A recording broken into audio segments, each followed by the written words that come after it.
a fisiopatologia dessa doença, ela é uma doença degenerativa, crônica e progressiva e não tem cura.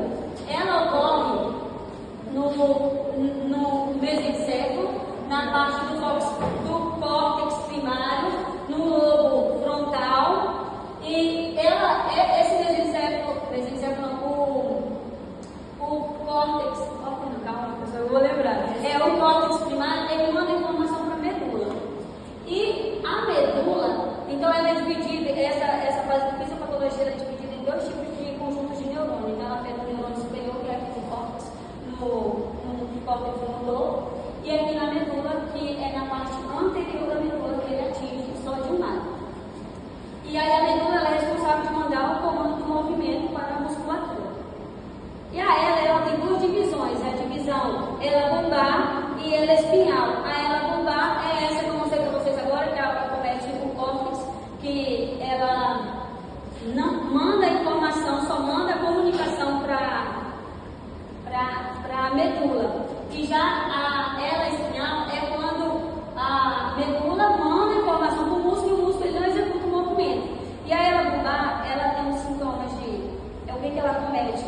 Começa a fala, começa a enrolar, a deglutição, a respiração. E na ela espinhal começa a dificuldade de movimento. Então a pessoa está aqui conversando do nada, ela dá um movimento voluntário. Então o movimento voluntário dela não está, ela começa a perder, então começa a ter movimentos involuntários. E as características da ela bulbar, essa que é da ela bulbar, é hiperreflexia, hipertonia, espasticidade e cutâneo plantar distensão. A hiperreflexia é quando, vou dar um exemplo do martelo aqui, a fisioterapeuta dá uma martelada aqui no joelho, eu vou dar uma extensão normal, né, de reflexo. E já na hiperreflexia, na ela bulbar, quando você dá uma martelada, você dá um reflexo anormal do que é para acontecer.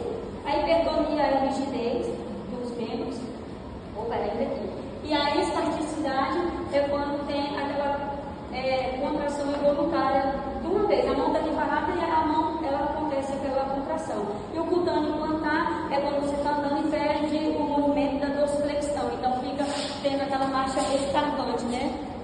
Deixa eu ver se e as características da ela espinhal é a reflexia, que já é o contrário da ela bulbar. A ela bulbar ela tem a reflexão normal, e essa daqui eu vou deixar um copo cair, eu não tenho reflexo, tá? Ela não tem esse reflexo de ter o movimento. A medula ela não vai mandar esse comando de executar o movimento. A fasciculação também é quando você está parado e do nada começa aquelas contrações involuntárias sem parar. Paresia é a perda de força parcial, e a amiotropia quando ocorre a atrofia da medula espinhal de um lado, então vai atrofiar o lado que está sendo afetado a medula. E aqui nessa perninha aqui, vamos lá à esquerda. Cadê? Tá fumando? E a etiologia ela é idiopática, porque é uma forma ainda, uma causa desconhecida, ainda ninguém não sabe qual é a causa assim, principal daquela doença. O fator genético é externo, eu coloquei aqui um senhorzinho aqui no trabalho dele, então aqui ele está com os mas imagine se ele não tivesse com os EPIs, se ele tivesse uma plantação com agrotóxicos sem os EPIs, então aquilo ali poderia alterar o gene dele. E trauma físico é quando ocorre um trauma físico, mecânico, ou elétrico, cirúrgico, tanto no córtex ou na medula espinhal. Ou acho que eu falei tudo. E a atividade física, que eu acabei de falar do Lou Gehrig, acho que é assim que fala o nome dele. O Lou Gehrig, ele teve essa patologia, e os estudos mostram que a pessoa, quando ele tem uma atividade com alto rendimento e excessiva, então ela está predisposta a ter essa patologia. Tanto que nos outros países fora, estão dizendo que eu vi alguns estudos lá mostrando que a maioria assim, que vê assim, é em atletas que está sendo acometido dessa doença, essa patologia. E a etiologia ainda, a ela familiar, ela é 10% ainda, as outras é esporádica, que é dessas outras que eu acabei de falar com vocês. E a ela familiar, então ela é hereditária, né, genética hereditária, ela passa de pai para filho.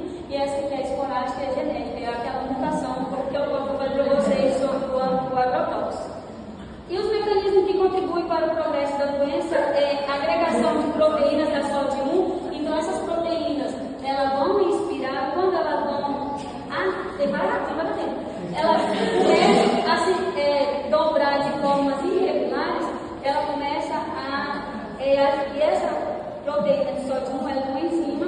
Deixa eu ver aqui, porque eu esqueci que ela é responsável por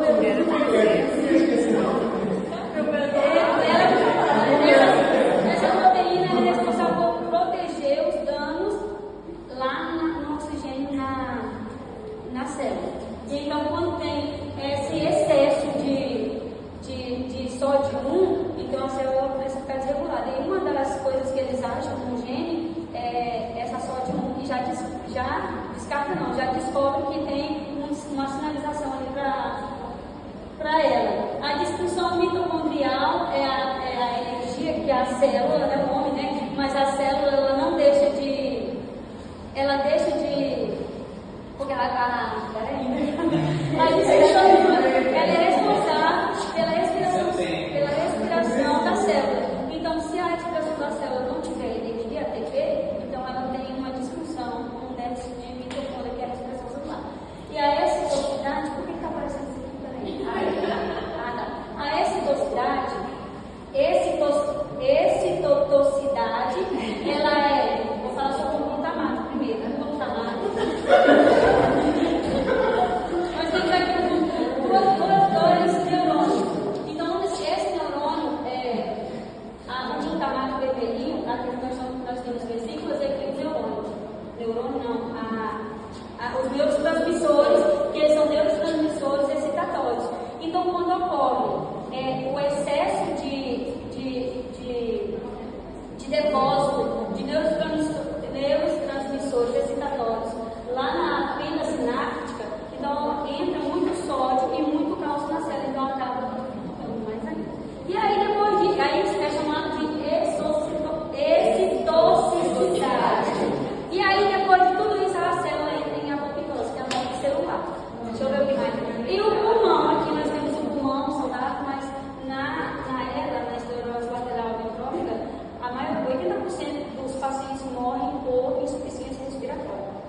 E essa insuficiência respiratória é porque o músculo, o diafragma, começa a atrofiar, intercostais? Até esqueci agora. Intercostais, externo e interno também começa porque eles não têm movimento, então começa a atrofiar, então começa a dificultar a respiração. E aí, uma das coisas que eu vi que eles falaram lá nos estudos, que não pode colocar oxigênio, então a pessoa tem que ficar ou no BIPAP ou na ventilação mecânica. Porque se colocar no oxigênio, ele tem a quantidade de oxigênio, mas ele não consegue expelir a quantidade de CO2. Deixa eu ver. Aí está o exemplo. Vamos ao último, professora.